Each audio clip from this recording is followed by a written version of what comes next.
Hello, hello, hello, greetings, salutations, konnichiwa, and every other form of green across this vast, marvelous multiverse. I am Matsu Quinox. This is Horace. Sorry, Horace, I was looking the wrong way. This is Horace, and welcome back, my dear, marvelous, wonderful, glorious scholars, to the study. Hello there, Kintron, and congratulations on getting first. Hello there, Julian20. Bah, humbug. None of that. None of that. We are not having a humbug here. Dr. Zadium, hello, hello, hello. Ho, ho, ho. Hello there, Private Maverick. Welcome. It feels like Christmas. I hope so. I hope so. We need some holiday spirit, that's for sure. Kintron, I guess I visited like three spirits. Oh, wow. Three spirits. Dr. Zadium, yes, I already said hello to you. Julie Jelly, hi, hello there, Julie Jelly. Yulian20, I have a cold like Scrooge. Oh, I'm sorry to hear that. Well, if you need to rest, go rest. You don't have to be here if you're ill. I would not want you to get any worse for your health because of me. For now, my dear scholars, I want to ask, other than Yulian20, who we know is sick, how are all of you doing? Julian20, but I want to be here. I know you want to be here, but I want you not. I don't want any of my scholars to get hurt or to get even worse sick. I hope all the rest of you are doing well. Kinchon Matsu has a strict anti-bug policy. No humbugs or wogglebugs. That is right, no wogglebugs allowed. I still have a grudge against him. Dr. Zadium, doing all right. Julian, Jewelry Jelly, I'm good. Hung out with my friend today. We ate food and went shopping. Sounds like a lot of fun. That's wonderful. As for myself, had somewhat a busy day. Had some work to do in the study, Horace and I. Still preparing for the holidays. Um, got done early though, so it felt a little bit odd. Julian20, oh, a watch streak, 7 stream streak. Oh my goodness. Oh, I am honored.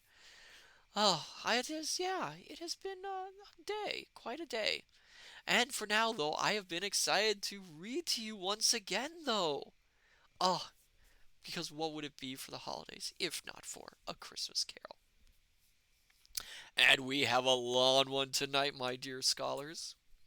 If I seem a little bit odd, I did have a teensy tiny bit of caffeine, so I'm a little bit hopped up.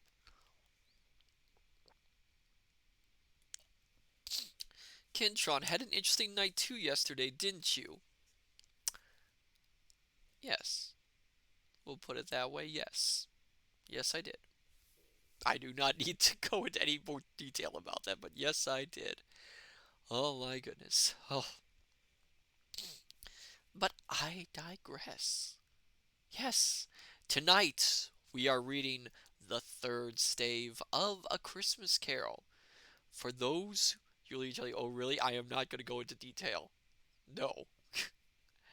For those who were not here the last two times, Scrooge, a miserly old man, was visited by the ghost of his partner, Jacob Marley, who told him he would be visited by three spirits who would help him to forestall the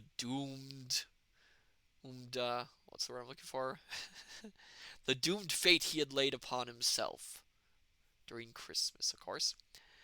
We have already been visited by the first spirit who took Scrooge into the past, where he saw all the terrible deeds he had done, as well as wonderful memories that he had forgotten. But tonight, my dear scholars, we visit the present, the now, the longest and wordiest chapter in this entire novelette, where Charles Dickens does go on a little bit with yeah, he talks a lot in this one. It's also the chapter which you could call absolute food porn. It's just, yeah. If you have an empty stomach right now, you are probably not want to hear this chapter. But my dear marvelous scholars, Kinshon, I looked for books on Thompson's Folk, found a 6 volume set. Ooh, sounds marvelous. Oh my goodness, I'm tangled up. Oh, that sounds interesting. Wonderful, Kinshon. So, my dear scholars, are you ready to dive once again into Charles Dickens' A Christmas Carol? And listen to me as I attempt voices again, because there's so many voices in this one. Dr. Zadium, yes. Private Maverick, ready. All right then, my dear scholars, sit back, relax, have a hot or cold beverage to your liking, and let us read A Christmas Carol by Charles Dickens. Excuse me. Stave 3, the second of the three spirits. Awakening in the middle of a prodigiously tough snore, and sitting up in bed to get his thoughts together, Scrooge had no occasion to be told that the bell was again upon the stroke of 1. He felt that he was restored to consciousness in the right nick of time, for the especial purpose of holding a conference with the second messenger dispatched him through Jacob Marley's intervention. But finding that he turned uncomfortably cold when he began to wonder which of his curtains this new spectre would draw back, he put them every one aside with his own hands, and lying down again, established a sharp lookout all round the bed, for he wished to challenge the spirit on the moment of its appearance, and did not wish to be taken by surprise and made nervous. Gentlemen of the free and easy sort, who plumb themselves on being acquainted with a move or two,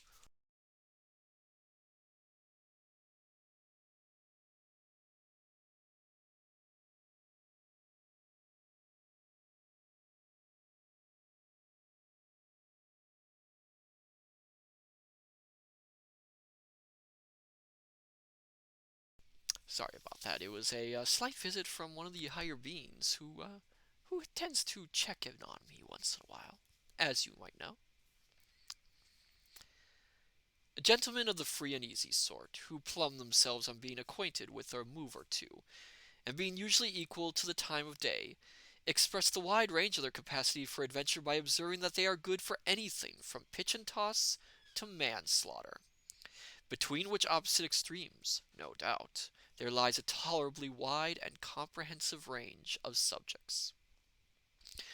Without venturing for Scrooge quite as heartily as this, I don't mind calling on you to believe that he was ready for a good broad field of strange appearances, and that nothing between a baby and a rhinoceros would have astonished him very much. Now, being prepared for almost anything, he was not by any means prepared for nothing, and consequently, when the bell struck 1 and no shape appeared, he was taken with a violent fit of trembling. 5 minutes, 10 minutes, a quarter of an hour went by, yet nothing came.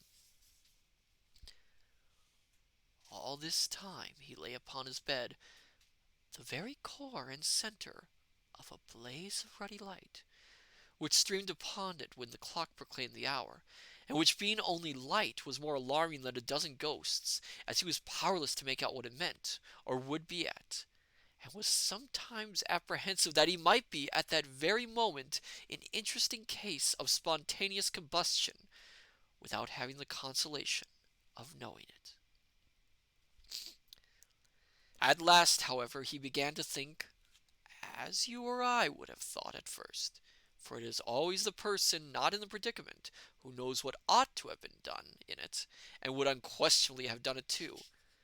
At last, I say, he began to think that the source and secret of this ghostly light might be in the adjoining room, from whence, on further tracing it, it seemed to shine. This idea taking full possession of his mind, he got up softly and shuffled in his slippers to the door. The moment Scrooge's hand was on the lock, a strange voice called him by his name and bade him enter. He obeyed. Another bit of water here. Oh my goodness.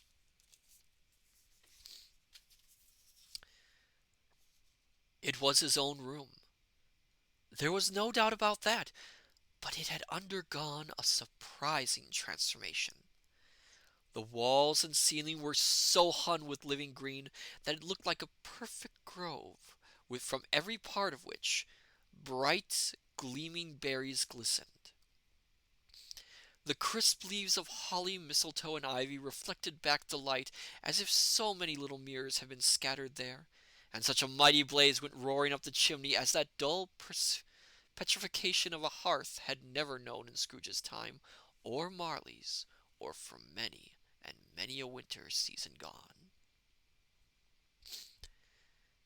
Heaped up on the floor, to form a kind of throne, were turkeys, geese, game, poultry, brawn, great joints of meat, suckling pigs, lawn wreaths of sausages, mince pies, plum puddings, barrels of oysters, red-hot chestnuts, cherry-cheeked apples, juicy oranges, luscious pears, immense 12 cakes, and seething bowls of punch that made the chamber dim with their delicious steam.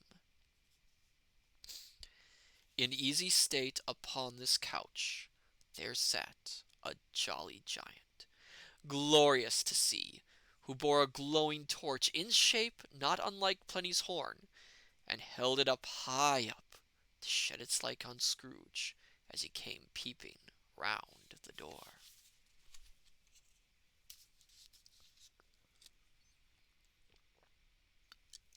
More water for this.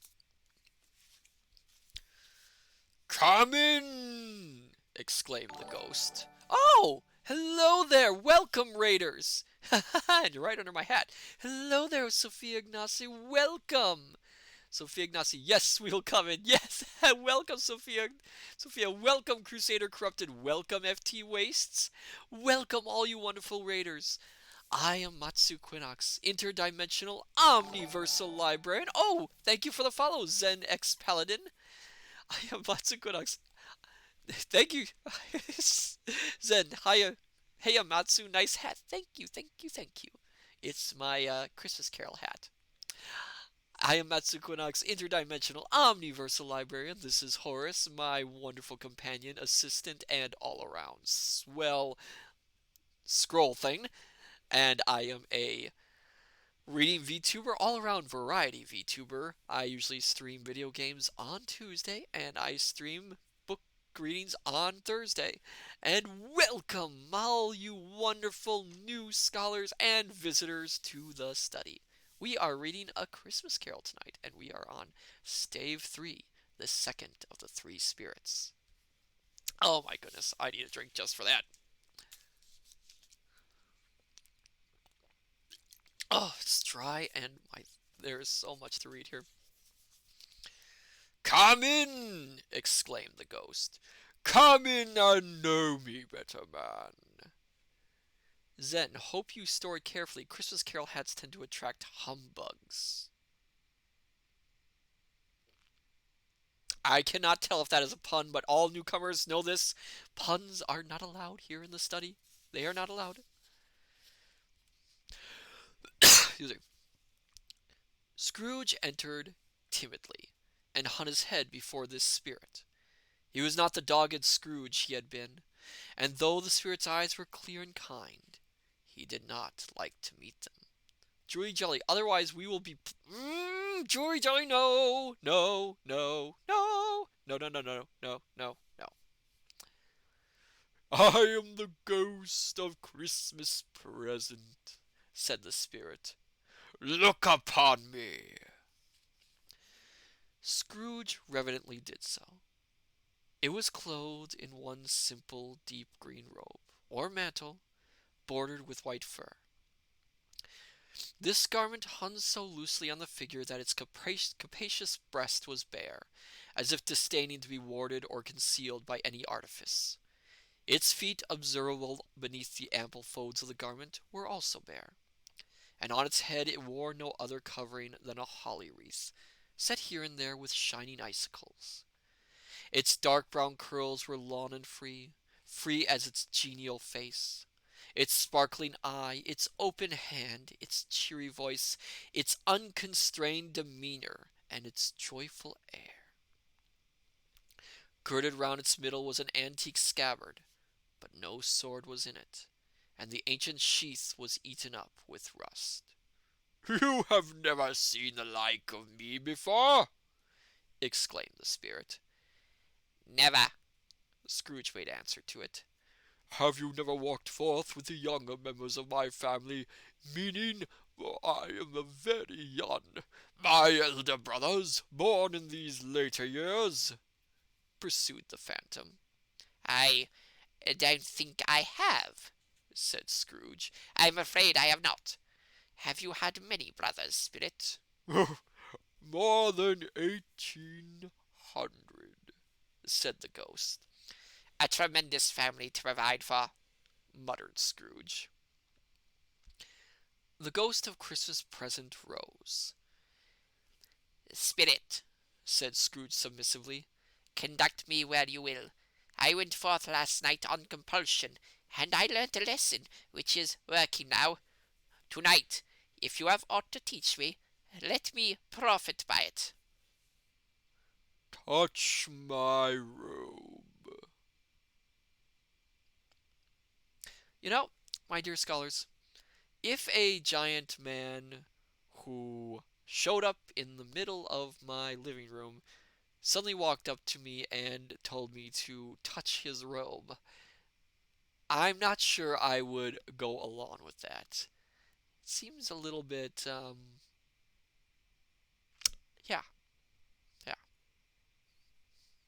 Though kudos to Scrooge for being braver than I would be. Julian 20, I would run away. I don't know if I could run away from that. Scrooge did as he was told, and held it fast. Holly, mistletoe, red berries, ivy, turkeys, geese, game, poultry, brawn, meat, pigs, sausages, oysters, pies, puddings, fruit, and punch all vanished instantly. Chewy jelly, I'd be afraid of it wanting to eat me. Two ways, considering what might happen if he doesn't, well, might be better for him in the long run. That is true, that is true. So did the room, the fire, the ruddy glow, the hour of night, and they stood in the city streets on Christmas morning, where, for the weather was severe, the people made a rough, but brisk and not unpleasant kind of music, in scraping the snow from the pavement in front of their dwellings and from the tops of their houses, whence it was mad delight to the boys to see it come plumbing down into the road below, and splitting into artificial little snowstorms. The house fronts looked black enough, and the windows blacker, contrasting with the smooth white sheet of snow upon the roofs, and with the dirtier snow upon the ground, which last deposit had been ploughed up in deep furrows by the heavy wheels of carts and wagons. Furrows that crossed and recrossed each other hundreds of times where the great streets branched off and made intricate channels, hard to trace in the thick yellow mud and icy water. So if you're wondering why he mentions the houses looking black and the windows looking blacker, if you know anything about Victorian London, there was a lot of smog. In fact, what we usually used to think of as London fog was basically a mix of fog and smog. And so a lot of these houses, the dirt and carbon and dust would accumulate. So you'd have houses that basically were incredibly dirty on the outside. Even 20 carbon. Yep, private matter. Boy, this city really is dirty. Oh, yes. And the city paid for it much, much later, which I won't get into it because it is a very sad story. And this is not that sort of story. Joey Jelly, this was, of course, before the invention of power washing. Yes! Oh, yes, I'm sure they would have done better if there had been power washing. There needs to be like a power washing DLC for Victorian London, I think. That'd be interesting. Excuse me. The sky was gloomy, and the shortest streets were choked up with a dingy mist. Half thawed, half frozen, whose heavier particles descended in a shower of sooty atoms, as if all the chimneys in Great Britain had, by one consent, caught fire, and were blazing away to their dear hearts' content. There was nothing very cheerful in the climate or the town, and yet was there an air of cheerfulness abroad, that the clearest summer air and the brightest summer sun might have endeavored to diffuse in vain. For the people who were shoveling away on the housetops were jovial and full of glee, calling out to one another from the parapets, and now and then exchanging a facetious snowball, better-natured missile far than many a wordy jest, laughing heartily if it went right, and not less hearty if it went wrong. The poulterers' shops were still half open, and the fruiterers were radiant in their glory. There were great round pot-belly baskets of chestnuts, shaped like the waistcoats of jolly old gentlemen, lolling at the doors, and tumbling out into the street in their apoplectic opulence. Excuse me, oh my goodness. Water went down the wrong throat. There were ruddy, brown-faced, broad-girthed Spanish onions, shining in the fatness of their growth like Spanish friars, and winking from their shelves in wanton slyness at the girls as they went by, and glanced demurely at the hung-up mistletoe. There were pears and apples clustered high in the blooming pyramids. There were bunches of grapes made in the shopkeeper's benevolence to dangle from capricious hooks, that people's mouths might water gratis as they passed. There were piles of filberts, mossy and brown, recalling in their fragrance ancient walks among the woods, and pleasant shufflings ankle-deep through withered leaves. There were Norfolk biffins, squab and swarthy, setting off the yellow of the oranges and lemons setting off the yellow of the oranges and lemons, and the great compactness of their juicy persons, urgently entreating and beseeching to be carried home in paper bags and eaten after dinner. The very gold and silver fish set forth among these choice fruits in a bowl, though members of a dull and stagnant-blooded race, appeared to know that there was something going on, and to a fish went gasping round and round their little world in slow and passionless excitement. Yeah, this, as I mentioned before, this portion of the chapter is what we may call the food porn part. Oh my goodness, there's so much description.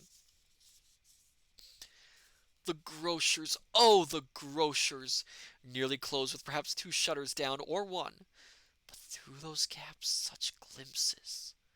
It was not alone that the scales descending on the counter made a merry sound, or that the twine and roller parted company so briskly, or that the canisters were rattled up and down like juggling tricks, or even that the blended scents of tea and coffee were so grateful to the nose, or even that the raisins were so plentiful and rare, the almonds so extremely white, the sticks of cinnamon so long and straight, Sophia Ignacy, or the washing of anything, really. Oh, yes.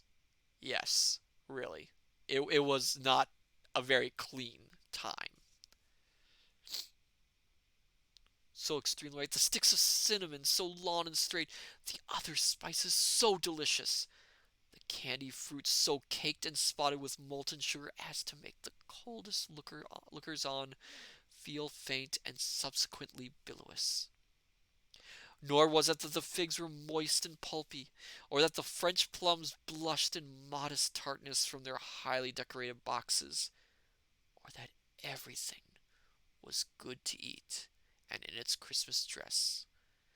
But the customers were all so hurried and so eager in the hopeful promise of the day that they tumbled up against each other at the door, clashing their whisker baskets wildly, and left their purchases upon the counter, and came running back to fetch them, and committed hundreds of the like mistakes in the best humor possible.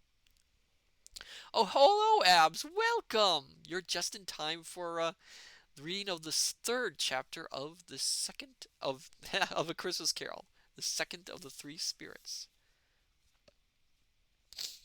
While the grocer and his people were so frank and fresh that the polished heart with which they fastened their aprons behind might have been their own, worn outside for general inspection and for Christmas daws to peck at if they chose. Like the top hat, Matsu. Oh, thank you, thank you. I think it's rather dashing. Okay, so I need another drink. Oh my goodness.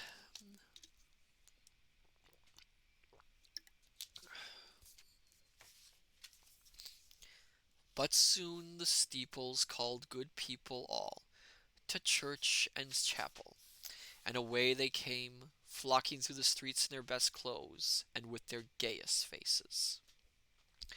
And at the same time there emerged from scores of by streets, lanes, and nameless turnings innumerable people carrying their dinners to the baker's shop. Excuse me. The sight of these poor revelers appeared to interest the spirit very much, for he stood with Scrooge beside him in a baker's doorway, and taking off the covers as their bearers passed, sprinkled incense on their dinners from his torch. And it was a very uncommon kind of torch, for once or twice when there were angry words between some dinner carriers, who had jostled each other, he shed a few drops of water on them from it, and their good humor was restored directly. For they said it was a shame to quarrel upon Christmas Day. And so it was. God love it. So it was. In time the bells ceased, and the bakers were shut up.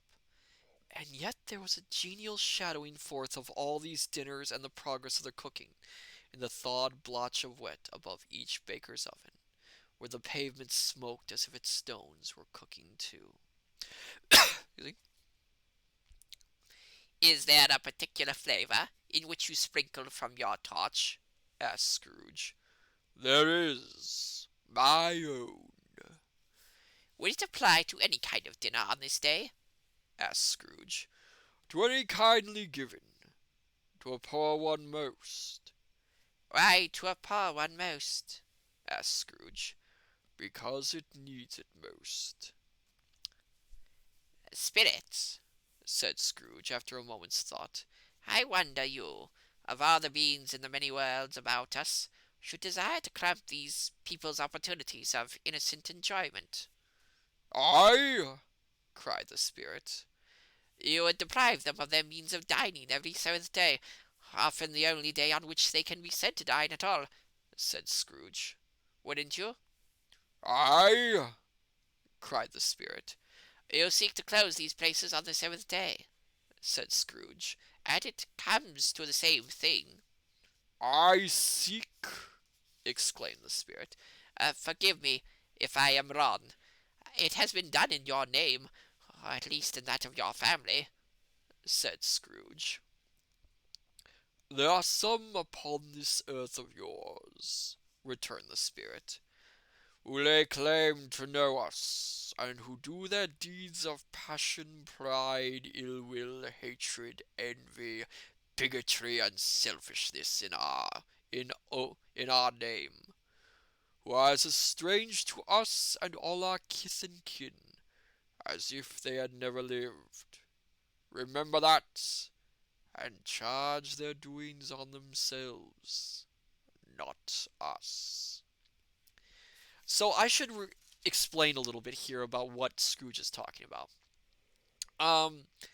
Back in the Victorian era in the UK, in London especially, larger cities at least, poor people actually, for the most part, couldn't afford their own stoves. They would not have a stove in their house. At best, they would have a fireplace, a hearth, that sort of thing. So, for bigger meals, the poor were often forced to go to bakeries and the like and have the food cooked in their stoves, their large ovens, for a small price. Um, but the thing also at the time was in the UK there was a very, very strict law that businesses had to close on the seventh day.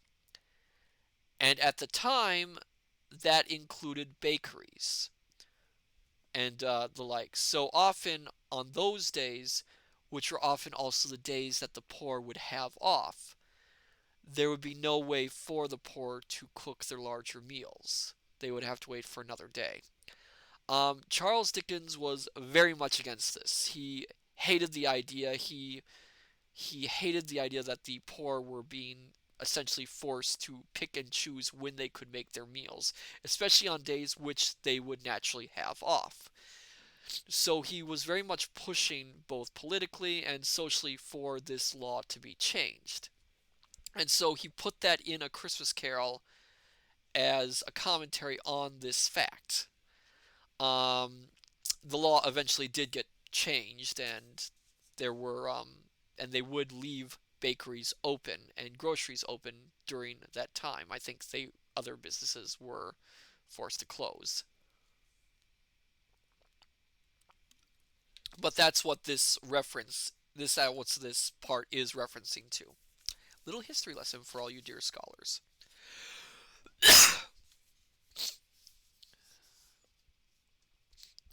Scrooge promised that he would, and they went on, invisible as they had been before, into the suburbs of the town. It was a remarkable quality of the ghost, which Scrooge had observed at the baker's, that, notwithstanding his gigantic size, he could accommodate himself into any place with ease, and that he stood beneath a low roof quite as gracefully and like a supernatural creature as it was possible he could have done in any lofty hall. And perhaps it was the pleasure the good spirit had in showing off this power of his, or else it was his own kind, generous, hearty nature, and his sympathy with all poor men, that led him straight to Scrooge's clerks, for there he went and took Scrooge with him, holding to his robe, and on the threshold of the door the spirit smiled, and stopped to bless Bob Cratchit's dwelling with the sprinkling of his torch. Think of that. Bob had but 15 bob a week himself. He pocketed on Saturdays but 15 copies of his Christian name, and yet the ghost of Christmas present blessed his four-roomed house. Then up rose Mrs. Cratchit, Cratchit's wife, dressed out but poorly in a twice-turned gown, but brave in ribbons, which are cheap and make a goodly show for sixpence. And she laid the cloth, assisted by Belinda Cratchit, second of her daughters, also brave in ribbons, while Master Peter Cratchit plunged a fork into the saucepan of potatoes, and getting the corners of his monstrous shirt collar, Bob's private property, conferred upon his son and heir in honor of the day, into his mouth, rejoiced to find himself so gallantly attired, and yearned to show his linen in the fashionable parks. And now two smaller Cratchits, boy and girl, came tearing in, screaming that outside the baker's they had smelt the goose, and known it for their own, and basking in luxurious thoughts of sage and onion, these young Cratchits danced about the table, and exalted Master Peter Cratchit to the skies, while he, not proud, although his collars nearly choked him, blew the fire until the slow potatoes bubbling up knocked loudly at the saucepan lid to be let out and peeled. I have to say, scholars, I'm actually kind of drooling at the description of the food. It's making me hungry. So making me hungry.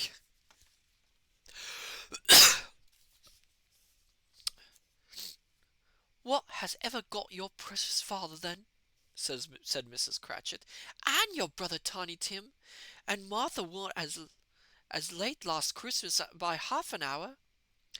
"Here's Martha, mother," said a girl, appearing as she spoke. "Here's Martha, mother," cried the two young Cratchits. "Hurrah! There's such a goose, Martha." "Well, bless your heart alive, my dear, how late you are," said Mrs. Cratchit, kissing her a dozen times, and taking off her shawl and bonnet for her with officious zeal. "We'd a deal of work to finish up last night," replied the girl, "and had to clear away this morning, mother." "Well, never mind, so long as you are come," said Mrs. Cratchit. "Sit ye down before the fire, my dear, and have a warm Lord bless you." "No, no, there's father coming," cried the two young Cratchits, who were everywhere at once. "Hide, Martha, hide!" So Martha hid herself, and in came little Bob, the father, with at least 3 feet of comforter exclusive of the fringe, hanging down before him, his threadbare clothes darned up and brushed to look seasonable, and Tiny Tim upon his shoulder. Alas for Tiny Tim, he bore a little crutch and had his limbs supported by an iron frame. "Why, where's Aunt Martha?" cried Bob Cratchit, looking round. "Not coming," said Mrs. Cratchit. "Not coming," said Bob, with a sudden declension in his high spirits, for he had been Tim's blood horse all the way from church, and had come home rampant. "Not coming upon Christmas Day." Martha didn't like to see him disappointed, if it were only in joke, so she came out prematurely from behind the closet door and ran into his arms, while the 2 young Cratchits hustled Tiny Tim and bore him off into the wash-house, that he might hear the pudding singing in the copper. Let me get a little drink for this part. Joey Jelly, I remember reading an article where modern doctors diagnosed Tiny Tim. That is interesting. Because the one thing they have to figure out when they diagnose Tiny Tim, because they don't actually tell what he's sick with in the book, is that it has to be something that is fatal, something that would, essentially cripple him, but something that could be treated with enough money in the days of Victorian England.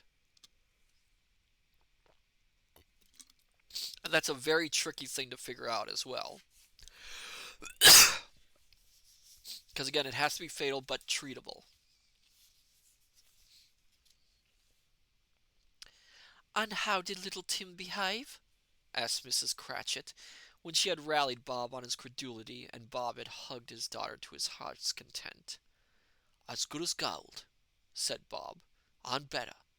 Somehow he gets thoughtful sitting by himself so much, and thinks the strangest things you ever heard.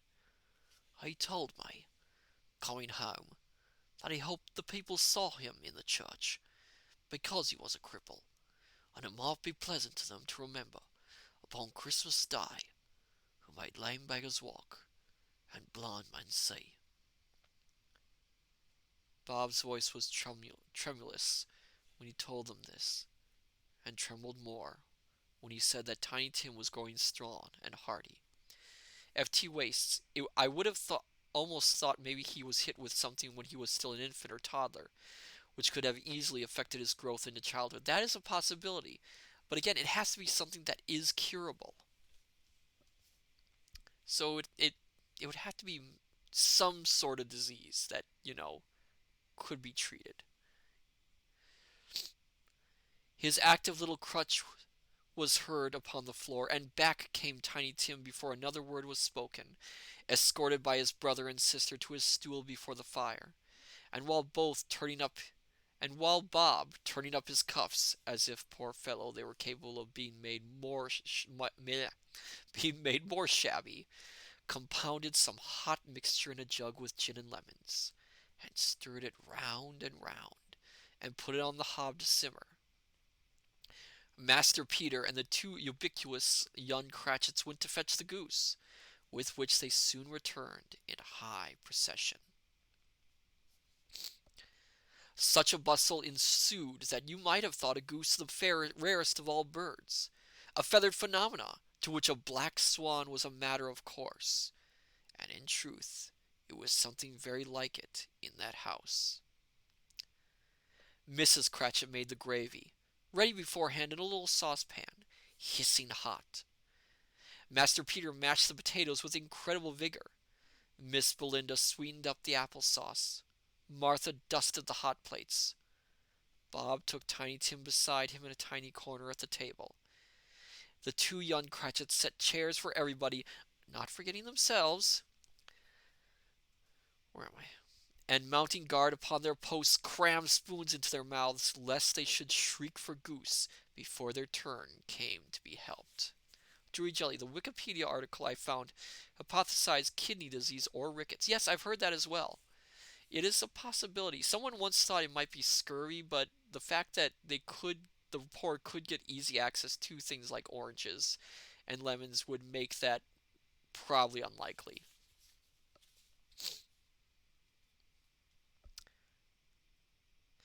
At last the dishes were set on, and grace was said. It was succeeded by a breathless pause as Mrs. Cratchit, looking slowly all along the carving knife, prepared to plunge it in the breast. But when she did, and when the long expected gush of stuffing issued forth, one murmur of delight arose all round the board, and even Tiny Tim, excited by the two young Cratchits, beat on the table with the handle of his knife, and feebly cried, "Hurrah!" There never was such a goose. Bob said he didn't believe there ever was such a goose cooked. Its tenderness and flavor, size and cheapness were the themes of universal admiration. Eked out by the applesauce and mashed potatoes, it was a sufficient dinner for the whole family. Indeed, as Mrs. Cratchit said with great delight, surveying one small atom of a bone upon the dish, they hadn't yet ate it all at last. Yet everyone had had enough, and the youngest Cratchits in particular were steeped in sage and onion to the eyebrows. But now the plates were being changed by Miss Belinda, and Mrs. Cratchit left the room alone, too nervous to bear witness, to take the pudding up and bring it in. Suppose it should not be done enough. Suppose it should break in turning out. Suppose somebody should have got over the wall of the backyard and stolen it while they were merry with the goose, a supposition at which the two young Cratchits became livid. All sorts of horrors were supposed. Good drink. Oh my goodness.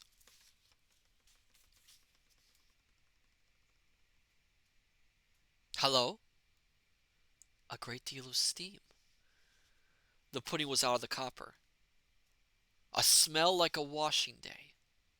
That was the cloth. A smell like an eating house, and a pastry cook's next door to each other, with a laundress next door to that. That was the pudding. In half a minute Mrs. Cratchit entered, flushed but smiling proudly, with the pudding like a speckled cannonball, so hard and firm, blazing in half a quartine of ignited brandy, and bedight with Christmas holly stuck into the top. How many you dear scholars have ever had Christmas pudding? I'm curious. And did you enjoy it if you had it?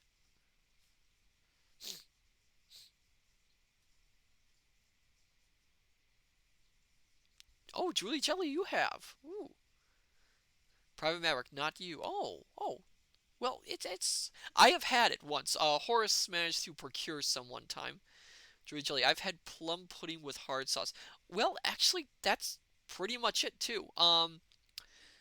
Christmas pudding is essentially just a fruitcake. It is very much plum pudding, maybe with a few more different fruits in it, and it usually is served with a alcoholic topping. It's quite good, I will say. Quite good. Oh, a wonderful pudding. Bob Cratchit said, and calmly too, that he regarded it as the greatest success achieved by Mrs. Cratchit since their marriage. Mrs. Cratchit said that now that the weight was off her mind, she would confess she had had her doubts about the quantity of flour. Everybody had something to say about it, but nobody said or thought it was at all a small pudding for a large family. It would have been flat heresy to do so. Any Cratchit would have blushed to hint at such a thing. At last, the dinner was all done. The cloth was cleared, the hearth swept, and the fire made up. The compound in the jug being tasted and considered perfect. Apples and oranges were put upon the table, and a shovelful of chestnuts on the fire. Then all the Cratchit family drew round the hearth, in which Bob Cratchit called a circle, meaning half a one, and at Bob Cratchit's elbow stood the family display of glass, 2 tumblers and a custard cup without a handle. These held the hot stuff from the jug, however, as well as golden goblets would have done, and Bob served it out with beaming looks, while the chestnuts on the fire sputtered and crackled noisily. Then Bob proposed, "A Merry Christmas to us all, my dears. God bless us," which all the favor re-echoed. God bless us, everyone, said Tiny Tim, the last of all. He sat very close to his father's side, upon his little stool. Bob held his withered little hand in his, as if he loved the child, and wished to keep him by his side, and dreaded that he might be taken from him. He said the thing. Yes, he said the thing. Spirit, said Scrooge with an interest he had never felt before. tell me if Tiny Tim will live. I see a vacant seat, replied the ghost, in the poor chimney corner, and a crutch without an owner, carefully preserved. If these shadows remain unaltered by the future, the child will die. No, no, said Scrooge. Oh, no, kind spirit. Say he will be spared. If these shadows remain unaltered by the future, none other of my race, returned the ghost, will find him here. What then? If he be like to die, he had better do it, and decrease the surplus population. Scrooge hung his head to hear his own words quoted by the spirit, and was overcome with penance and grief. Man, said the ghost, if man you be in heart, not adamant, forbear that wicked cant till you have discovered what the surplus is and where it is. Will you decide what men shall live, what men shall die? It may be that in the sight of heaven you are more worthless and less fit to live than millions like this poor man's child. Oh God, to hear the insect on the leaf pronouncing on the too much life among his hungry brothers in the dust. Scrooge bent before the ghost's rebuke, and trembling cast his eyes upon the ground. But he raised them speedily on hearing his own name. "Mr. Scrooge," said Bob, "I'll give you Mr. Scrooge, the founder of the feast." "The founder of the feast, indeed!" cried Mrs. Cratchit, readying. "I wish I had him here. I'd give him a piece of my mind to feast upon, and I hope he'd have a good appetite for it." "My dear," said Bob, "the children. Christmas Day." "It should be Christmas Day, I am sure," said she, "on which one drinks the health of such an odious, stingy, unfeeling man as Mr. Scrooge. You know he is, Robert. Nobody knows it better than you do, poor fellow." "My dear," was Bob's mild answer, "Christmas Day. I'll drink his health for your sake, and the day's," said Mrs. Cratchit, "not for his. Long life to him, a Merry Christmas and a Happy New Year. He'll be very merry and very happy, I have no doubt." The children drank the toast after her. It was the first of their proceedings which had no heartiness in it. Tiny Tim drank it last of all, but he didn't care twopence for it. Scrooge was the ogre of the family. The mention of his name cast a dark shadow on the party, which was not dispelled for full 5 minutes. After it had passed away, they were 10 times merrier than before, from the mere relief of Scrooge the baleful being done with. Bob Cratchit told them how he had a situation in his eye for Master Peter, which would bring in, if obtained, full 5 and 6 pence weekly. The two young Cratchits laughed tremendously at the idea of Peter's being a man of business, and Peter himself looked thoughtfully at the fire from between his collars, as if he were deliberating what particular investments he should favor when he came into the receipt of that bewildering income. Martha, who was a poor apprentice at a milliner's, then told them what kind of work she had to do, and how many hours she worked at a stretch, and how she meant to lie abed tomorrow morning for a good long rest. Tomorrow being a holiday, she passed at home. Also how she had seen a countess and a lord some days before, and how the lord was very much about as tall as Peter, at which Peter pulled up his collar so high that you couldn't have seen his head if you had been there. All this time the chestnuts and the jug went round and round, and by they had a song about a lost child traveling in the snow, from Tiny Tim, who had a plainful little voice, and sang it very well indeed.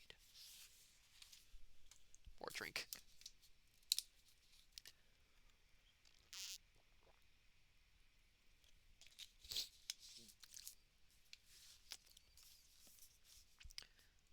There was nothing of high mark in this. They were not a handsome family. They were not well dressed. Their shoes were far from being waterproof. Their clothes were scanty, and Peter might have known, and very likely did, the inside of a pawnbroker's. But they were happy, grateful, pleased with one another, and contented with the time. And when they faded and looked happier yet in the bright sparklings of the spirit's torch, at parting, Scrooge had his eye upon them, and especially on Tiny Tim, until the last. By this time it was getting dark and snowing pretty heavily, and as Scrooge and the Spirit went along the streets, the brightness of the roaring fires in kitchens, parlors, and all sorts of rooms was wonderful. Here the flickering of the blaze showed preparations for a cozy dinner, with hot plates baking through and through before the fire, and deep red curtains ready to be drawn to shut out cold and darkness. There all the children of the house were running out into the snow to meet their married sisters, brothers, cousins, uncles, aunts, and be the first to greet them.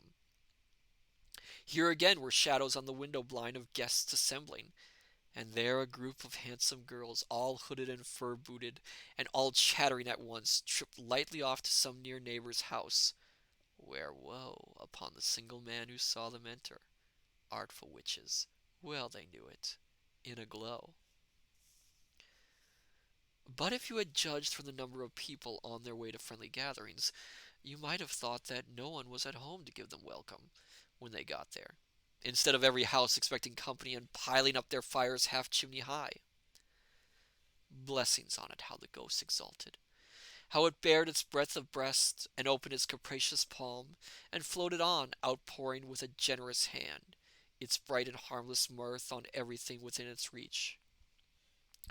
The very lamplighter who ran on before doubt, dotting the dusky street with specks of light, and who was dressed to spend the evening somewhere, laughed out loudly as the spirit passed, though little kenned the lamplighter that he had any company but Christmas.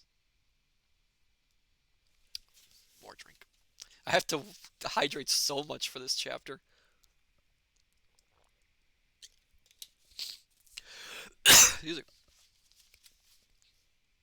And now, without a word of warning from the ghost, they stood upon a bleak and desert moor, where monstrous masses of rude stone were cast about as though it were the burial place of giants, and water spread itself wheresoever it listed, or would have done so, but for the frost that held it prisoner, and nothing grew but moss and furze and coarse rank grass. down glared upon the desolation for an instant like a sullen eye, and frowning lower. Oh, down in the west the setting sun had left a streak of fiery red, which glared upon the desolation for an instant like a sullen eye, and frowning lower, lower, lower yet, was lost in the thick gloom of darkest night. What place is this? Asked Scrooge. A place where miners live, who labor in the bowels of the earth, returned the spirit. but they know me. See, A light shone from the window of a hut, and swiftly they advanced towards it. Passing through the wall of mud and stone, they found a cheerful company assembled round a glowing fire. An old man and woman, with their children and their children's children, and another generation beyond that, all decked out gaily in their holiday attire. The old man, in a voice that seldom rose above the howling of the wind upon the barren waste, was singing them a Christmas song. Excuse me. It had been a very old song when he was a boy, and from time to time they all joined in the chorus. So surely they raised their voices, the old man got quite blithe and loud, and so surely as they stopped, his vigor sang again. The spirit did not tarry here, but bade Scrooge hold his robe, and passing on above the moor, sped whither? Not to sea. To sea! To Scrooge's horror, looking back, he saw the last of the land, a frightful range of rocks behind them, and his ears were deafened by the thundering of water as it rolled and roared and raged among the dreadful caverns it had worn, and fiercely tried to undermine the earth. Built upon a dismal reef of sunken rocks, some league or so from shore, on which the waters chafed and dashed the wild year through, there stood a solitary lighthouse. Great heaps of seaweed clung to its base, and storm birds, born of the wild one, born of the wind, one might suppose, as seaweed of the water, rose and fell about it, like the waves they skimmed. But even here 2 men who watched the light had made a fire, that through the loophole in the thick stone walls shed out a ray of brightness on the awful sea. Joining their horny hands over the rough table at which they sat, they wished each other Merry Christmas in their can of grog, and one of them, the elder too, with his face all damaged and scarred with hard weather, as the figurehead of an old ship might be, struck up a sturdy song that was like a gale in itself.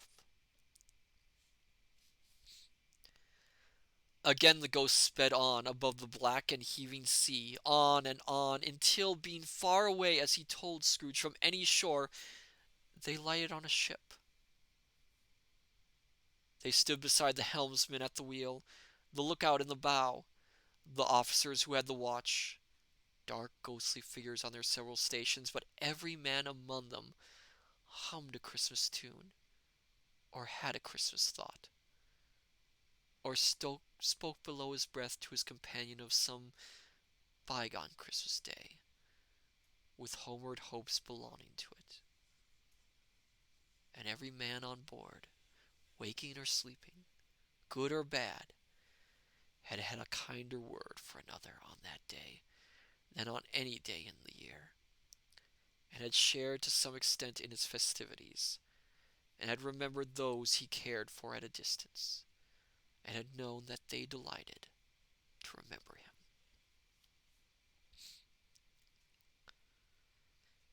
It was a great surprise to Scrooge, while listening to the moaning of the wind and thinking what a solemn thing it was to move on through the lonely darkness over an unknown abyss, whose depths were secrets as profound as death.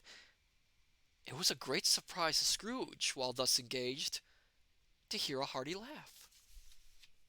Let me just get another drink before this part.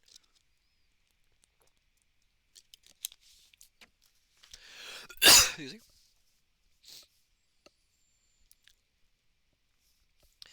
It was a much greater surprise to Scrooge to recognize it as his own nephew's, and to find himself in a bright, dry, gleaming room, with the spirit standing smiling by his side, and looking at that same nephew with approving affability. Laughed Scrooge's nephew. If you should happen by any unlikely chance to know a man more blessed in a laugh than Scrooge's nephew, all I can say is I should like to know him too. Introduce him to me, and I'll cultivate his acquaintance. It is a fair, even-handed, noble adjustment of things, that while there is infection in disease and sorrow, there is nothing in the world so irresistibly contagious as laughter and good humor. When Scrooge's nephew laughed in this way, holding his sides, rolling his head, and twisting his face into the most extravagant contortions, Scrooge's niece by marriage laughed as heartily as he, and their assembled friends, being not a bit behindhand, roared out lustily, "Ha ha ha ha ha ha ha! He said that Christmas was a humbug, as I live," cried Scrooge's nephew. "He believes it too." "More shame for him, Fred," said Scrooge's niece indignantly. Bless those women. They never do anything by halves. They are always in earnest.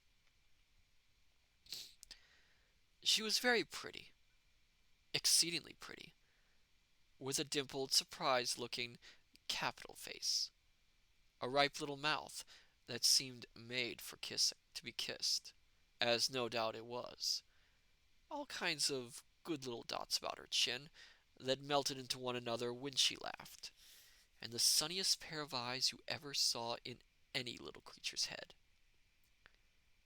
Altogether she was what you would have called provoking, you know, but satisfactory too. Oh, perfectly satisfactory. "He's a comical old fellow," said Scrooge's nephew. "There's the truth. That's the truth, and not so pleasant as he might be. However, his offences carry their own punishment, and I have nothing to say against him." "I'm sure he is very rich, Fred," hinted Scrooge's niece. "At least you always tell me so." "What of that, my dear?" said Scrooge's nephew. "His wealth is of no use to him. He don't do any good with it. He don't make himself comfortable with it. He hasn't the satisfaction of thinking that he is ever going to benefit us with it." "I have no patience with him," observed Scrooge's niece. Scrooge's niece's sisters and all the other ladies expressed the same opinion. "Oh, I have," said Scrooge's nephew. "I'm sorry for him. I couldn't be angry with him if I tried. Who suffers by his ill whims? Himself, always. Here, he takes it into his head to dislike us, and he won't come and dine with us. What's the consequence? He don't lose much of a dinner." "Indeed, I think he loses a very good dinner," interrupted Scrooge's niece. Another drink.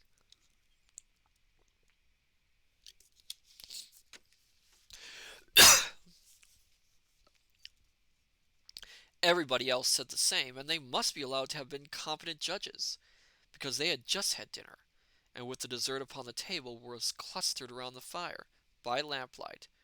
"Well, I'm very glad to hear it," said Scrooge's nephew, "because I haven't great faith in these young housekeepers. What do you say, Topper?" Topper had clearly got his eye upon one of Scrooge's niece's sisters, for he answered that a bachelor was a wretched outcast, who had no right to express an opinion on the subject. Whereat Scrooge's niece's sister, the plump one with the lace tucker, not the one with the roses, blushed. "Do go on, Fred," said Scrooge's niece, clapping her hands. "He never finishes what he begins to say. He is such a ridiculous fellow." Scrooge's nephew reviled in another laugh, and as it was impossible to keep the infection off, though the plump sister tried hard to do it with aromatic vinegar, his example was unanimously followed. "I was going to say," said Scrooge's nephew, that the consequences of his taking a dislike to us and not making merry with us is, as I think, that he loses some pleasant moments, which could do him no harm. I'm sure he loses pleasanter companions than he can find in his own thoughts, either in his mouldy old office or his dusty chambers.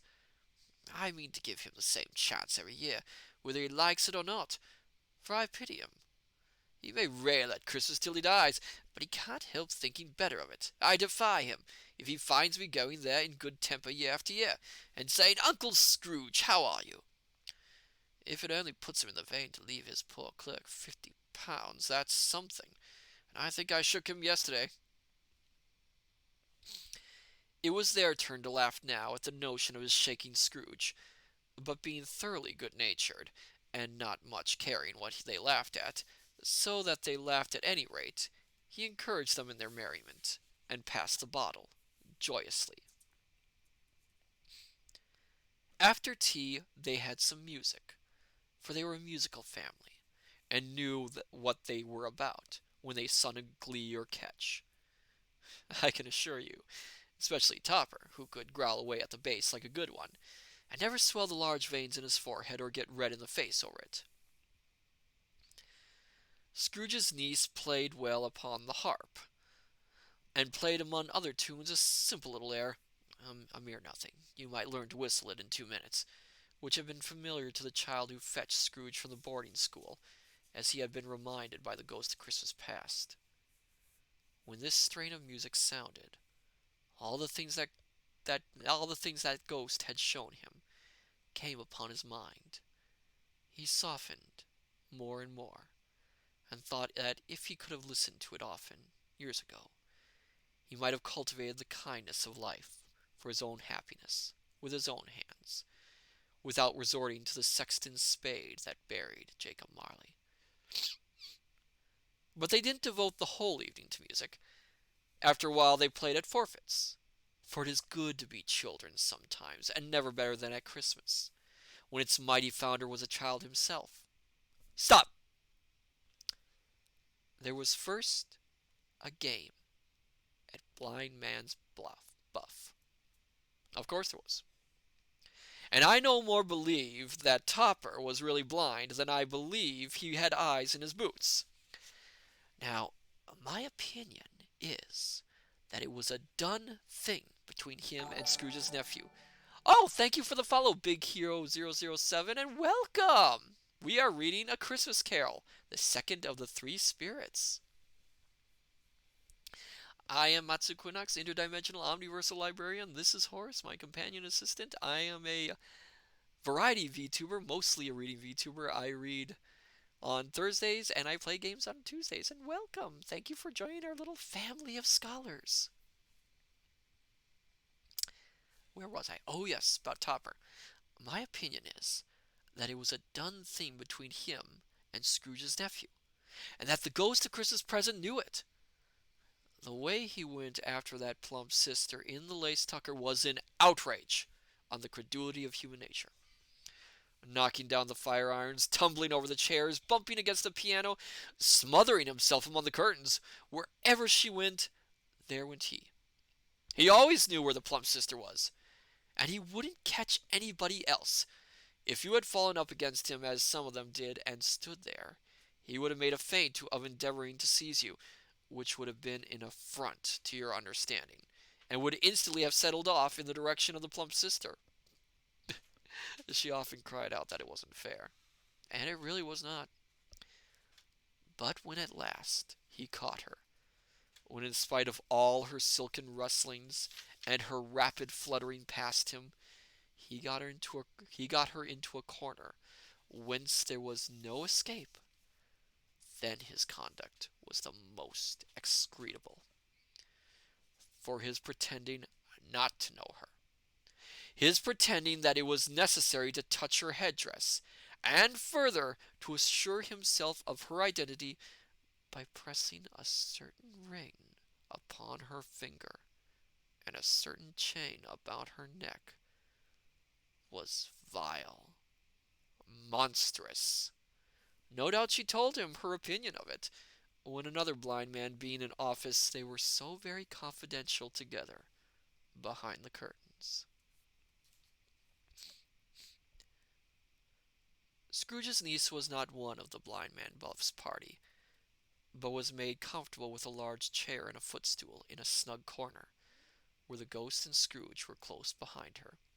Now, my dear scholars, they don't say it outright here, but this part is a heavy hint about her.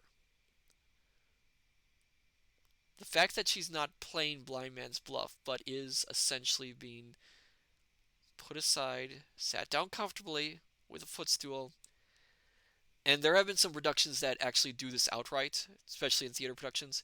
It is being very heavily hinted that she is pregnant, and is of course not being able to, being not allowed to play the rougher games.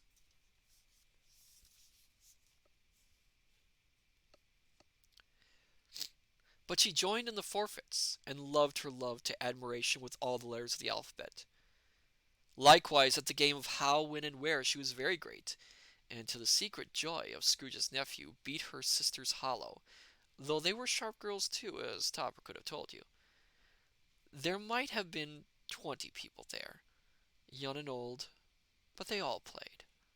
And so did Scrooge, for wholly forgetting in the interest he had in what was going on, that his voice made no sound in their ears, he sometimes came out with his guess quite loud, and very often guessed quite right too, for the sharpest needle Bess Whitechapel warranted not to cut in the eye was not sharper than Scrooge, blunt as he took it in his head to be. The ghost was greatly pleased to find him in this mood, and looked upon him with such favor that he begged like a boy to be allowed to stay until the guests departed. But this, the spirit said, could not be done.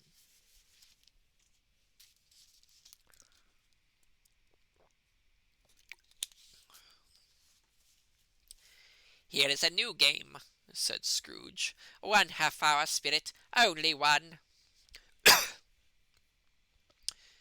It was a game called Yes and No, where Scrooge's nephew had to think of something, and the rest must find out what, he only answering to their questions yes or no as the case was.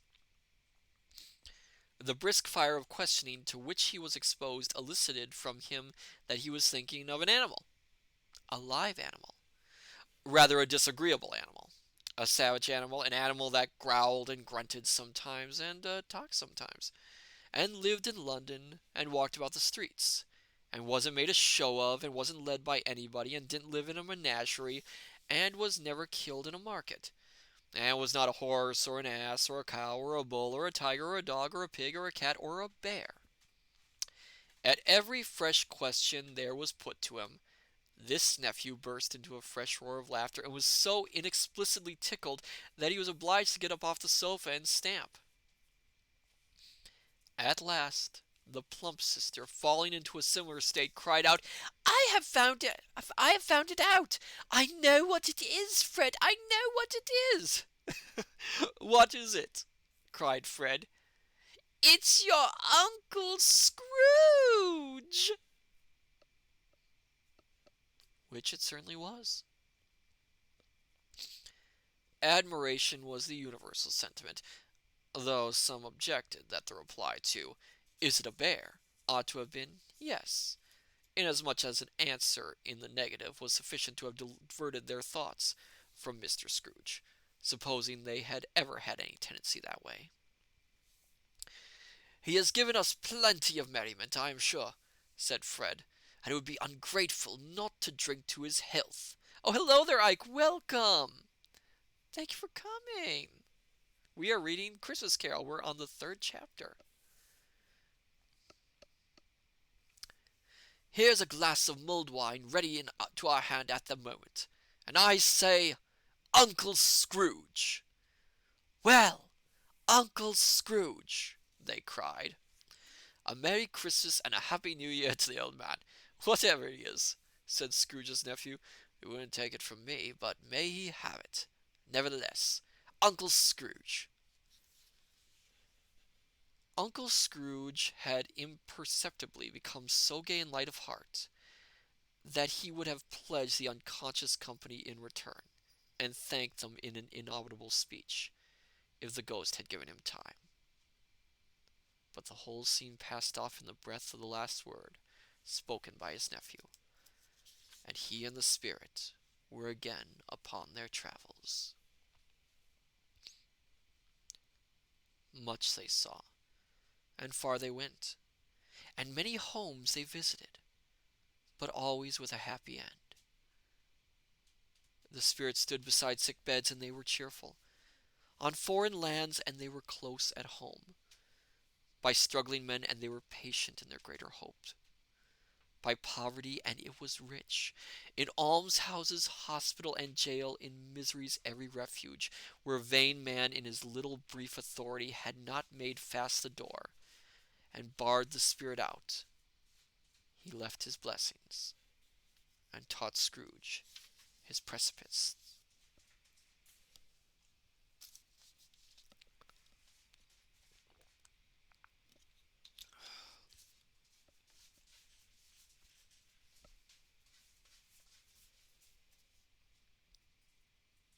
It was a long night.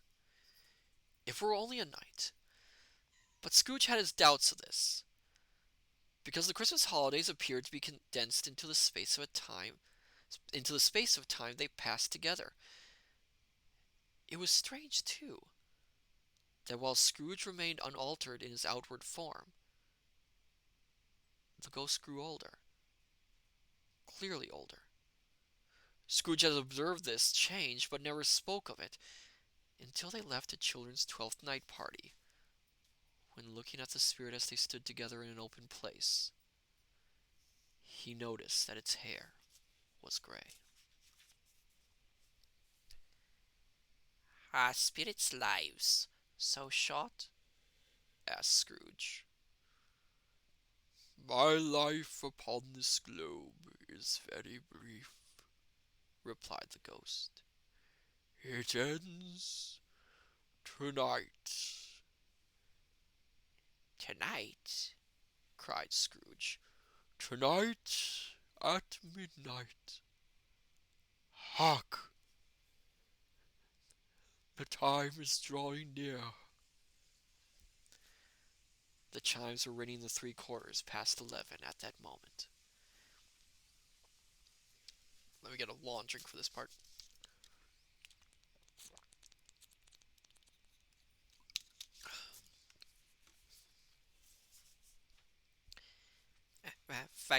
Forgive me if I am not justified in what I ask, Said Scrooge, looking intently at the spirit's robe.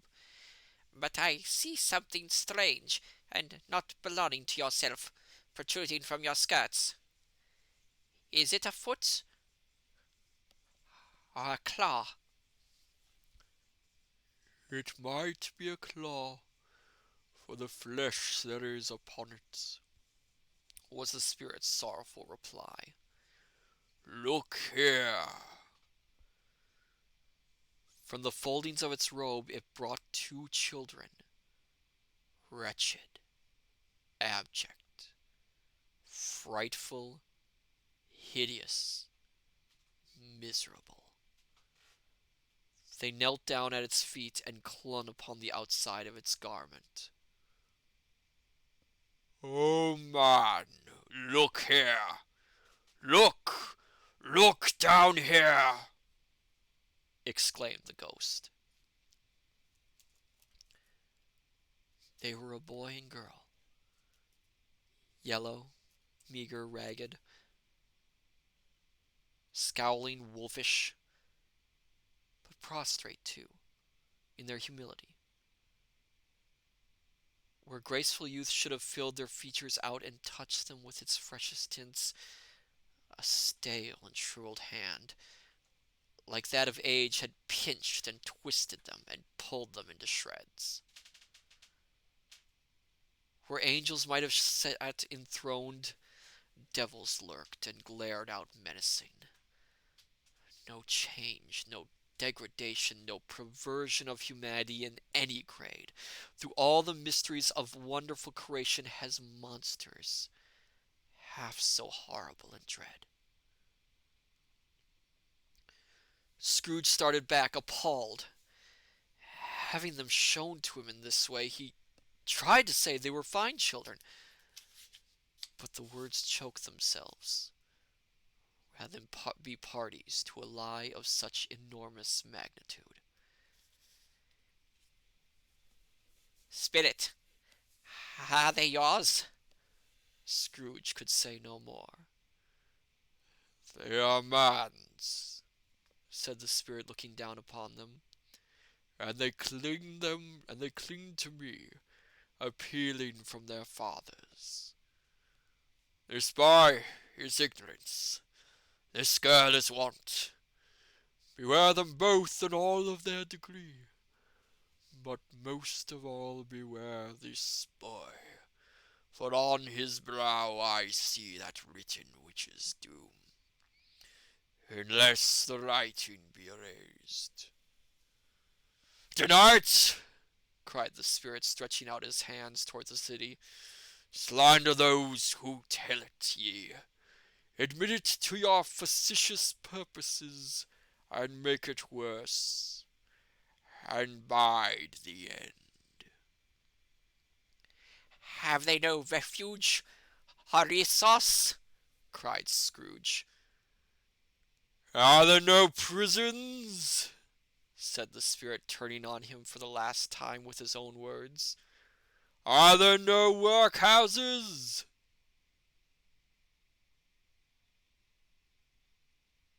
The bell struck 12.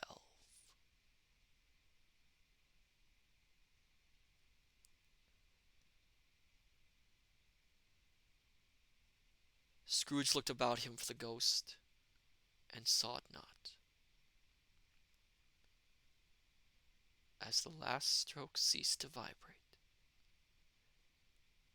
he remembered the prediction of old Jacob Marley,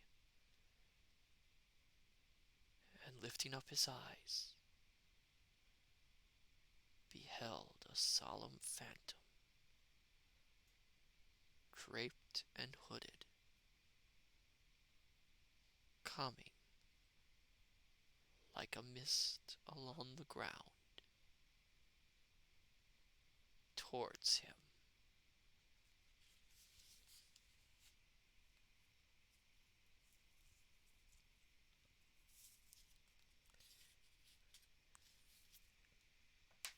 And that is the end of Stave 3, our reading for tonight.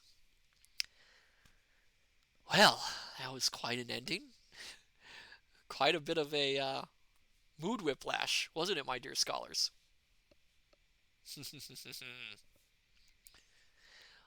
So, as we do with every reading of this chapter of Christmas Carol, we are going to talk about how it was Yulian 20. Oh, Matsu, that was wonderfully done. Thank you, Yulian 20. Thank you.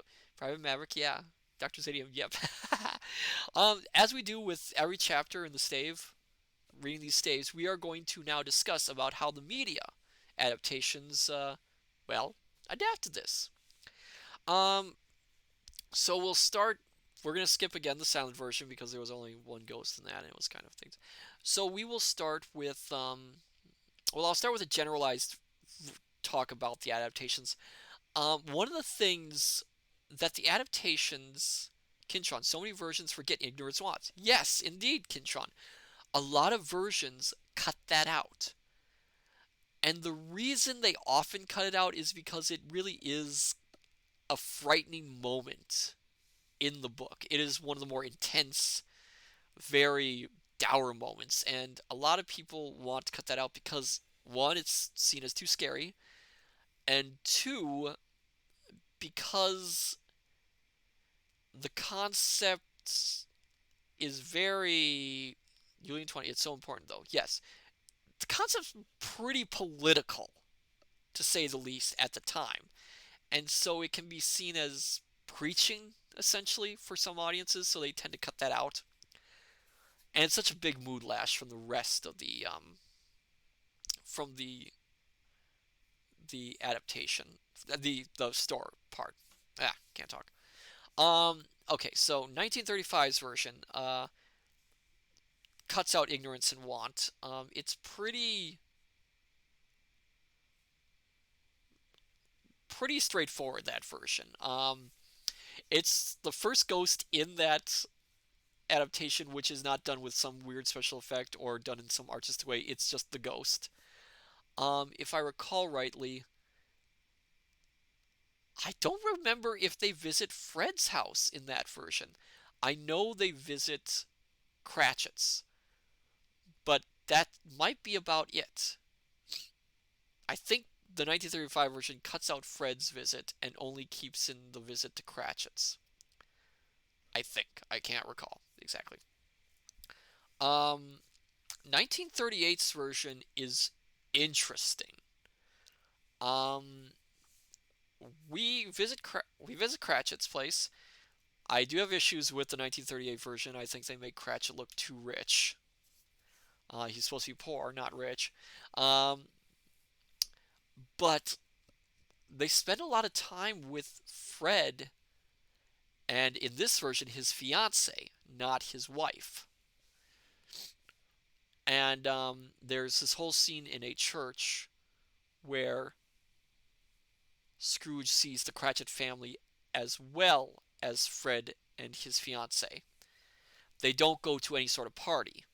They really condense Christmas present a lot in this one.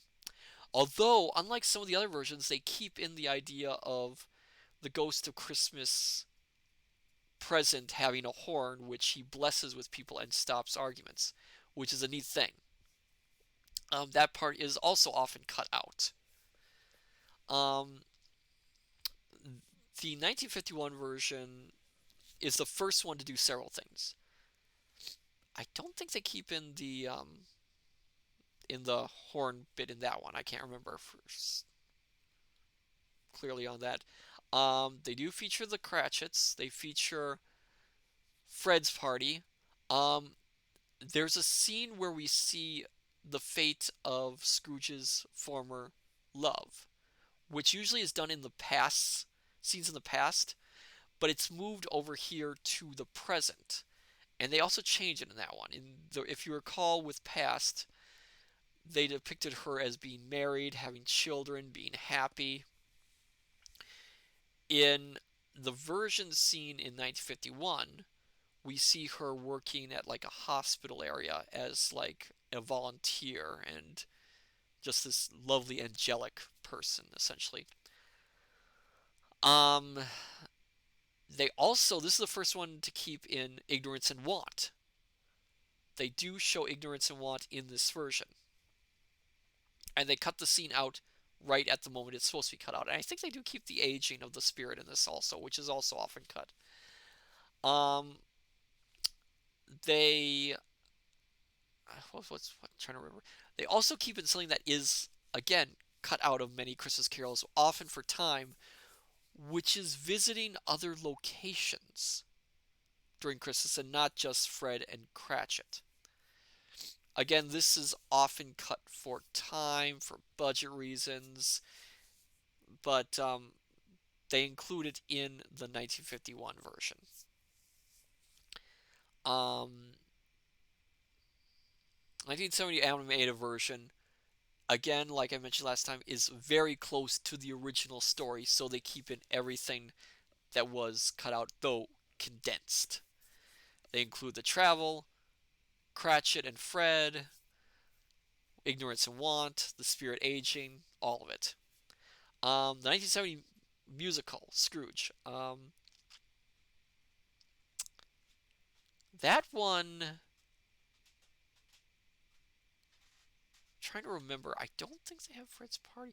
Although he's not called Fred in that movie, he's called Harry. I think they cut it out. I know they include Cratchit. They have big song number with Cratchit. And they cut out the travel as well as ignorance and want. But they have a wonderful song in that one, which I'm not going to sing because I don't want to get in trouble, although I could sing it. Um, I Like Life. If you haven't ever heard it, go out, listen to it. It is probably the best song in the musical. It's wonderful. It's very catchy. The 1984 version with George C. Scott, it continues the dark tone that they were going for. Like I mentioned with Past, being a darker character in that one.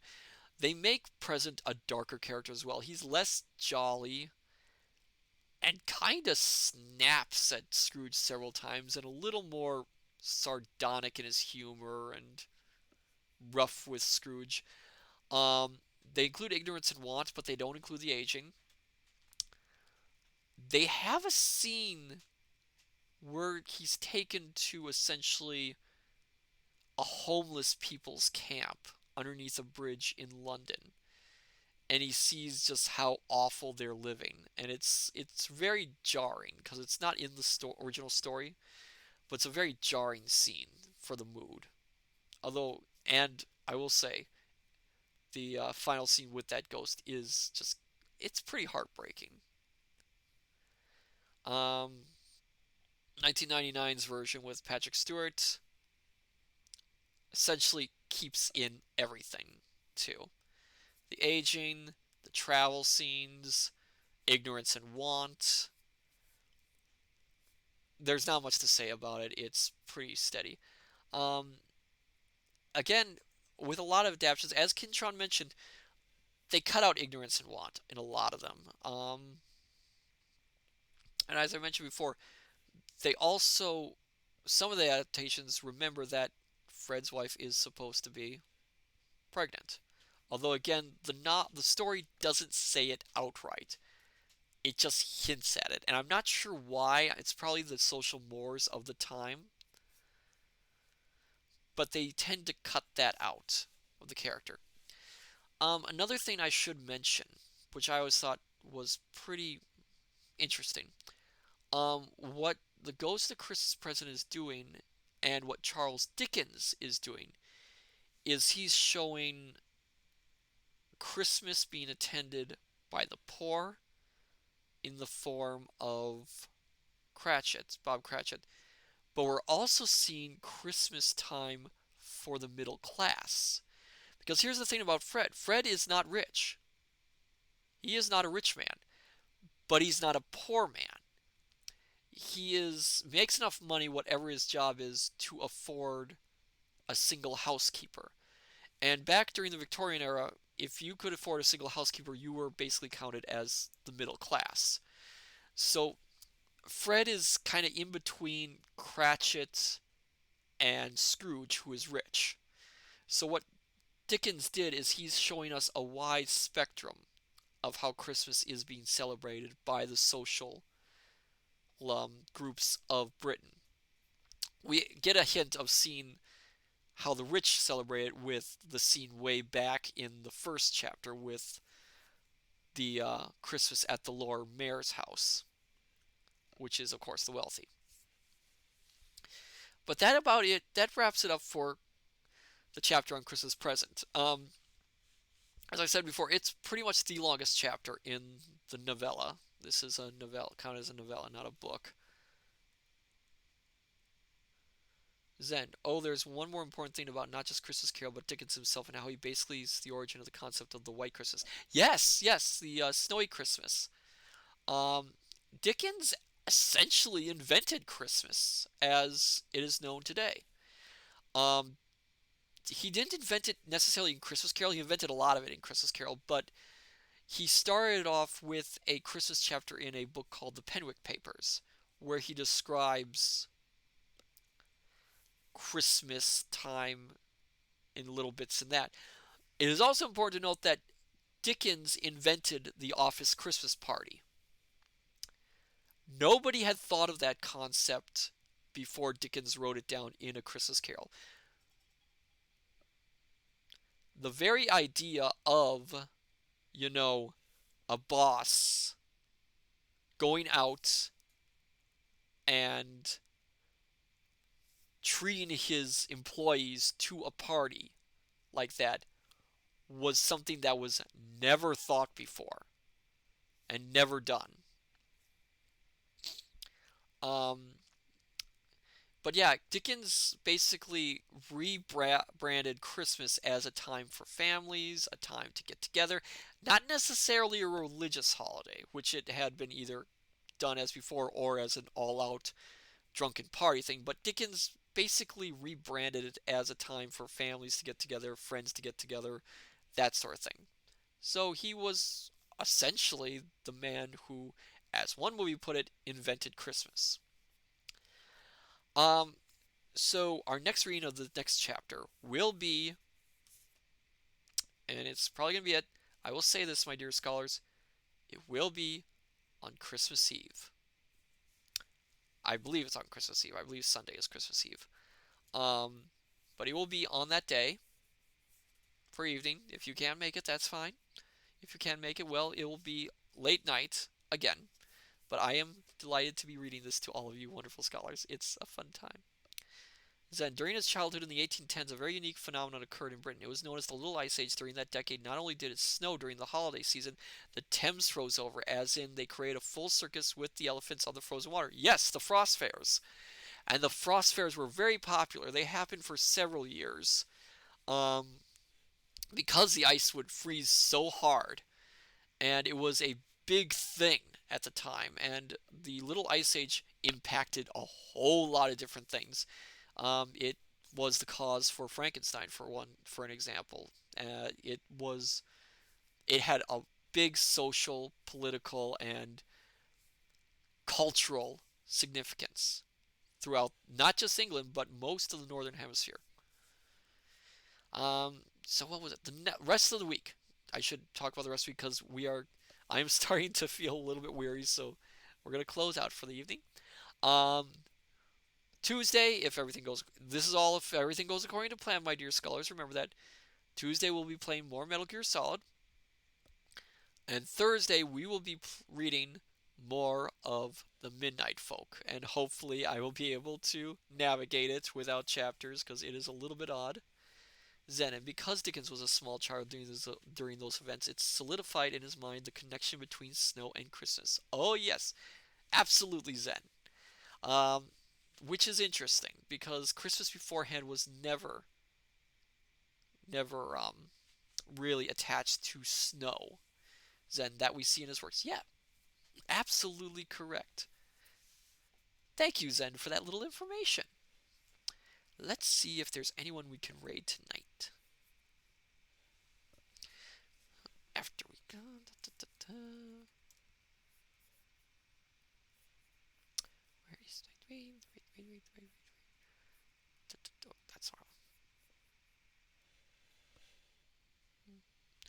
Then, had he been born a decade earlier or later, his works might have been completely different. Oh, yes. Hmm.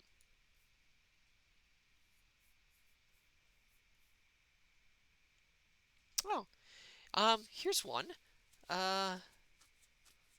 Don't know if she's still reading. She's still going. Let me double check.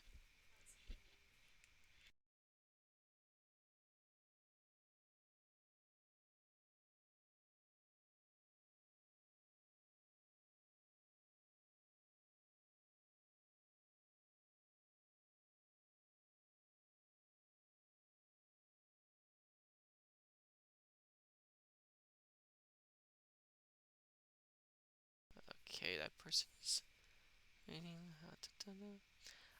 We might not be able. Is there anyone reading? Let's see if there's anyone reading Christmas stories. Oh, it doesn't look like it.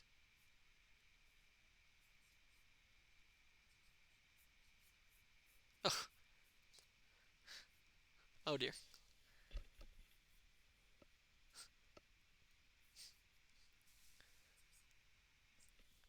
I think we're going to be rated in a second, my dear scholars. So bear with me. Bear with me.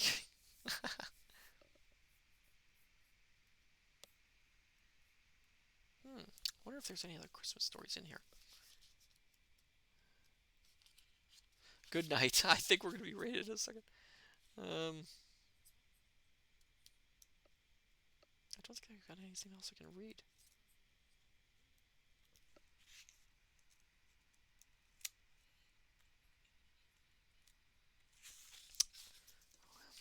Oh dear.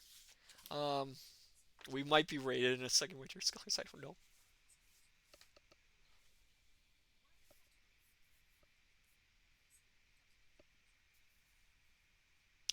So, my dear scholar, do you want me to read another story or stick to this one for now? 'Cause I'm not prepared for this.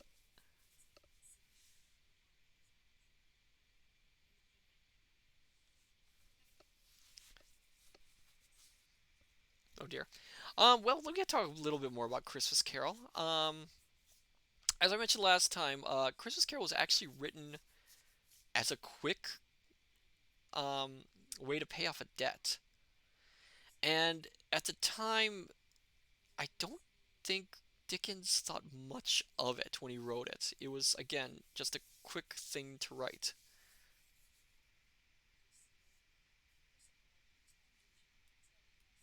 Oh, okay, we're not being rated. Okay. Oh my goodness.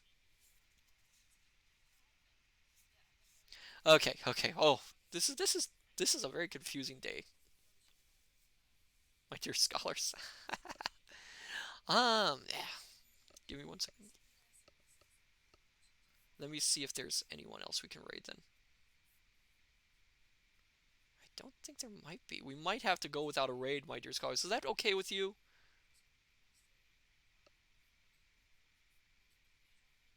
'Cause I have not seen anyone.